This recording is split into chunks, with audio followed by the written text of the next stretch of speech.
के गोबर से मैया अंगना लिपाइबी।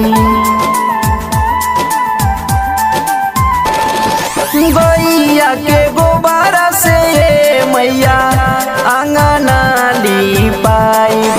अंगना में चौमुखी दियाना, अंगना में चौमुखी दियाना 9 दिन जराइबी। अंगना में चौमुखी दियाना 9 दिन जराइबो।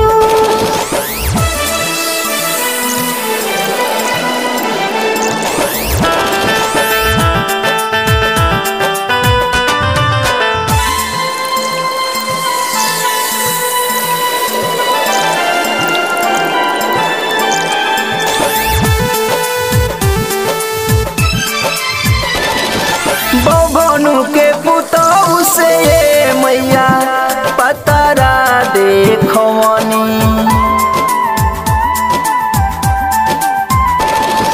बभनु के पुतौ से मैया पतरा देखवनी।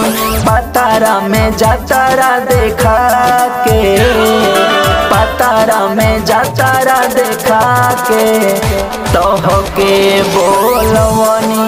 पतरा में जातरा देखा के तोह के बोलवनी।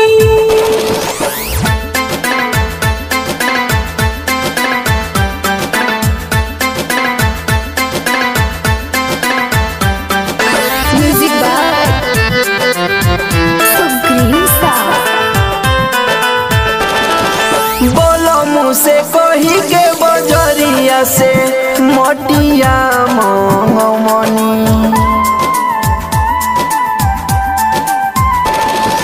बोलो मुँह से कही के बजरिया से मोटिया मंगमनी। मोटिए के मूर्ति बना के, मोटिए के मूर्ति बना के तोह के बैठवनी। मोटिए के मूर्ति बना के तोह के बैठवनी।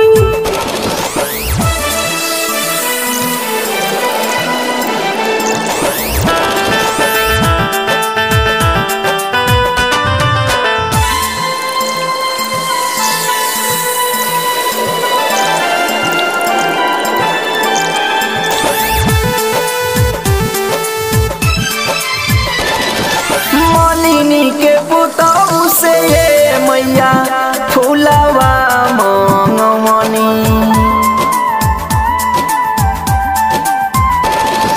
मालिनी के पुतौ से मैया फूलवा मंगवनी। फूलवा के हरावा बना के, फूलवा के हरावा बना के तोह के पहिरवनी। फूलवा के हरावा बना के तोह के पहिरवनी।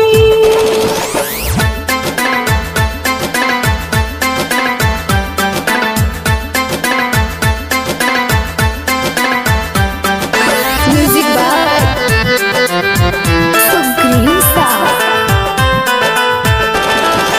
ओहिरू के पुतौ से मैया दूधवा मंगवनी।